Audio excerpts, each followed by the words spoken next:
বাৎসরিক পূজা অনুষ্ঠানে সবাই ইব্রাহিমরে ধরছে, ইব্রাহিম চল আমরা পূজা দিতে যাব। উনি বললেন আমি অসুস্থ, তোমরা যাও। সবাই বলল ঠিক আছে আমরা যাই। ইব্রাহিম তুই আমাদের ঘরের মূর্তিগুলারে পাহারা দে। তো সাইয়েদনা ইব্রাহিম অবাক, কি রে এত মূর্তি, এত ভাবে আর অঙ্গভঙ্গি করে আছে, এত খাবার দেয়া, খায় না কেন? উনি ভাবলেন ওরা হয়তো খেতে পারে না, নাগাল পাচ্ছে না, কিংবা আমারে দেখে লজ্জা পাচ্ছে। নিজ থেকে রসমলাইয়ের বাটি তুলে ধরলেন। উনি বললেন খা। কেউ খায় না, খা নাইলে কথা ক। খায় না, কথাও কয় না, বাকি আছে মায়ের মারতে শুরু করলে। যতগুলো মূর্তি ছিল সবগুলো মেরে বড় মূর্তিটার গায়ে মারতে যাবে, in the mean time stop না, এটারে মারুন। আর বুদ্ধি করে কুড়ালটারে বড়টার কান্দে ঝুলাইয়া দিলে। বিকেল বেলা পূজা মণ্ডপ থেকে সব এসে দেখে সর্বনাশ।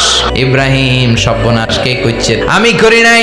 ওই দেখ কুড়ালটা কার কান্দে, বড়টার কান্দে, ওইটারে জিগা। সবাই বলে ইব্রাহিম তুমি কি জানো না এগুলো কথা বলে না? সাইয়েদনা ইব্রাহিম বলে যে এটা কথা কয় না, ওইটার পূজা করস কে?